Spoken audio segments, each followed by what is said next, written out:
Hello, and thank you for coming here to YouTube or wherever you may be watching this from to check out this video and see how I finish my Sheep Moth Shawlette.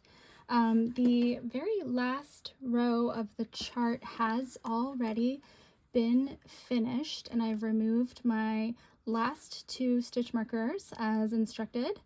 And now I just have to finish the shawl by finishing my very last row from the wrong side and dropping my I-cord stitches and laddering my I-cord so that it's nice and stretched out. And then I'm going to tie the last four stitches together, kind of cinch them like the center of a hat, because that was the most gracious way that I could figure out to finish this beautiful work. If you guys have any great ideas on how to do that, please let me know, because I ran out of ideas, which is fine. And that really is my job. So you don't actually have to tell me how to instruct. But if you have any good ideas and you finished it in a different way that you think is beautiful, please do share with people who also might be making this. Because we just love to share, and isn't that just a wonderful thing? Okay, and first, before we go through all of that, I just want to say this laddered I-cord technique is something that I started doing when I realized that this I-cord edge was sometimes way too tight for me. And I've only played around with it a little bit, and I don't think that it's ever been a thing that I've seen other people do. But I can't imagine that no one's ever done it before. So I don't think this is like, you know, brand new cutting edge knitting science, but I do think it's different from kind of the mainstream sort of techniques that are out there. So bear with me as I try to just demonstrate it now. I think it's pretty simple and pretty straightforward, but if you do have any questions, please comment down below and let me know if you have questions, and I'll do my very best to answer. Okay, so let's get started. I'm going to flip my work to the wrong side to finish the very last row, and I am going to zoom in just the slightest bit so that we can see really, really well.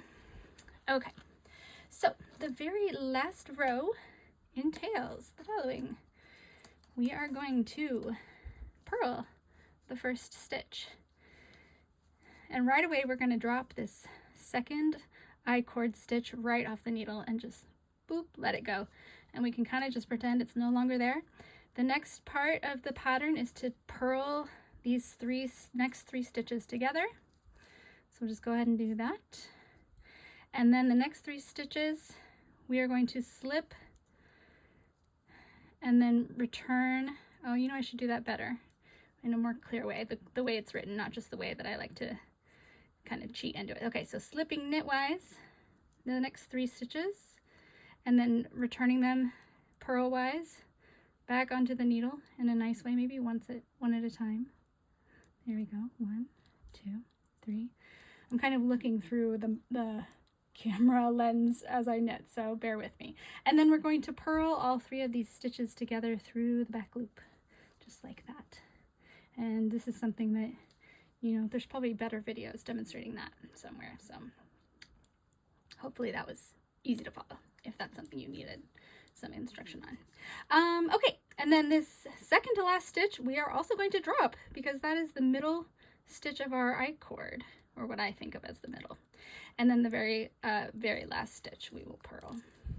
And we should have 4 stitches left on our needle. This very last one that's loosey-goosey because it's just the end of the yarn. So to finish it completely, just going to take this and snip a nice tail and thread it through my embroidery needle. This is my favorite little technique. I make a tight little bump there and I thread it. And then I'm gonna slip those stitches all the way back to the other side because that feels natural to me. And oh, there we go. Hi. And then I will just simply put my yarn through all of those stitches with the tapestry needle and cinch it together. Yeah, so I know that's not the most elegant, but I think it actually finishes pretty well, and it's not particularly visible, especially if you wear this around the back. And then this end is just an end that needs to be woven in. So there you have it. Okay, back to the laddered I-cord.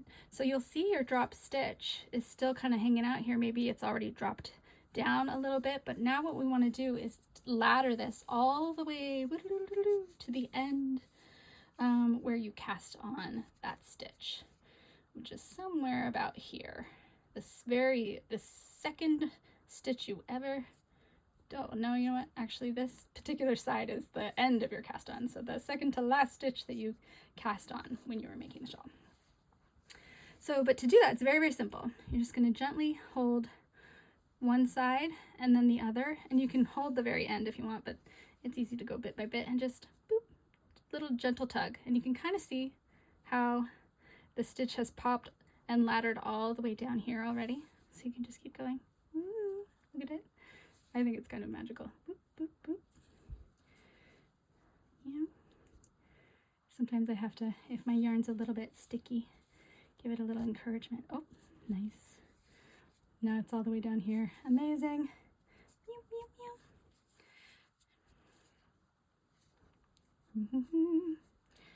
Give it a little rush, rush. Yes.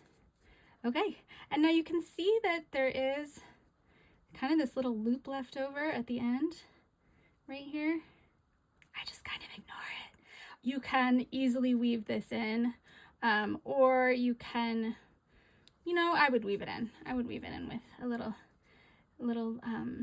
tapestry needle, or you know what, it's just a little pigtail.